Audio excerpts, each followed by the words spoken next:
Oh, we rolling. Brianna and I just finished are finishing, we're not done yet. We're finishing a trip that started yesterday morning at about 8 o'clock and in the morning and took us all the way to almost the top of Maine and back. So before we want to share a couple of reflections and get Brianna's take on this trip, we left at 8. We stopped in Bath, Maine. We dropped off a trailer. We went from Bath all the way, was it Connor? Connor. Which Connor is basically North Caribou. So, at the top. And then from Caribou, we did a couple real estate things up there.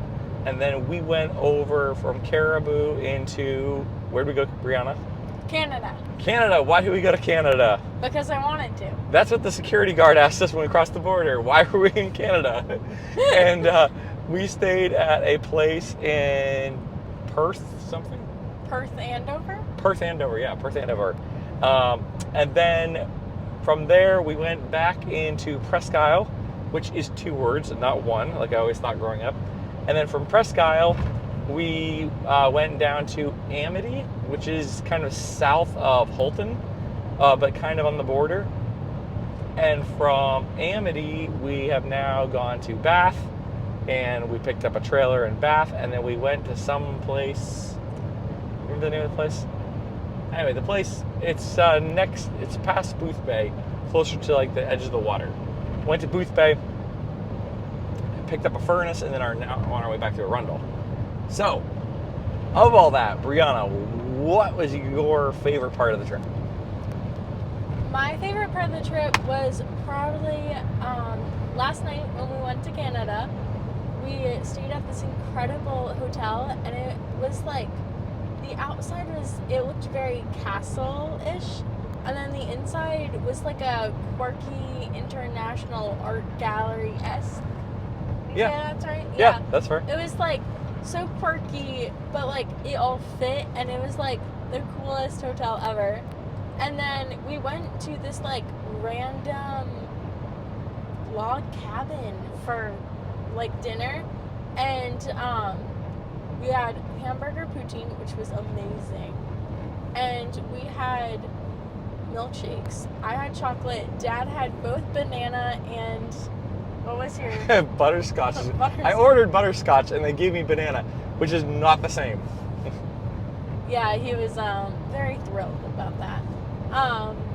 And then we went back to the hotel. He snored all night. And then we hit the road again.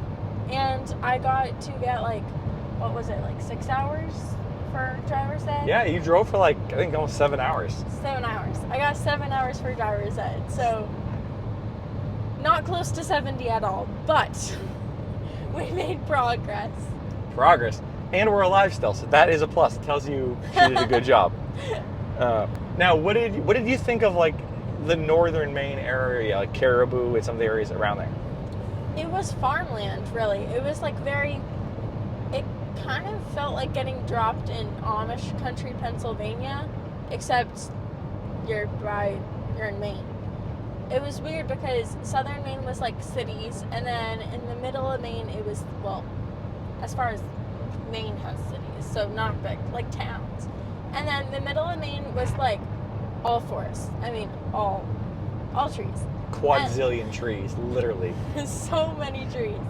And then upper Maine, like, it just crossed this invisible line, and then it was all farmland. Every single square inch. Which is gorgeous. Like, the farmland was absolutely gorgeous. So beautiful. What was a memory that stands out from this trip?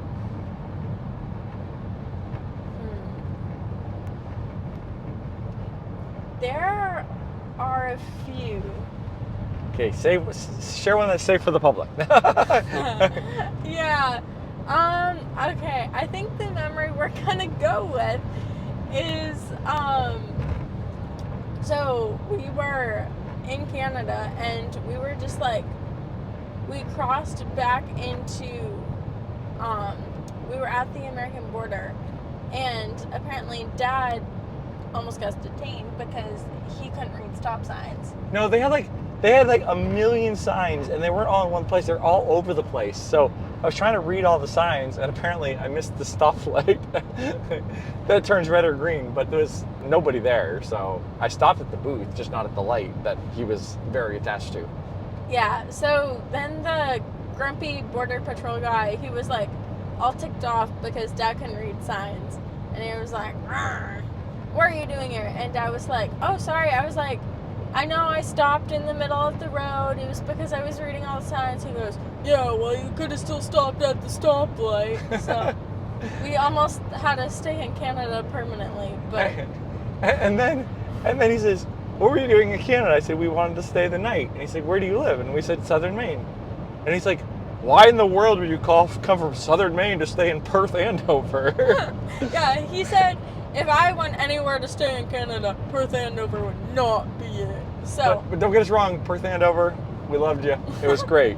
You know, don't want to think that we're hating on Perth, Andover. Just, he didn't seem our story was credible at first, I think. Yeah. So I think that would probably be one of the most memorable memories, getting almost stuck in Canada. My biggest disappointment, to be honest, was once again we saw a million break for moose signs, and not a single moose showed up. Yep. It is the biggest false advertising in Maine. So, Maine, do better. About an hour left, but thanks for following along. Catch you later.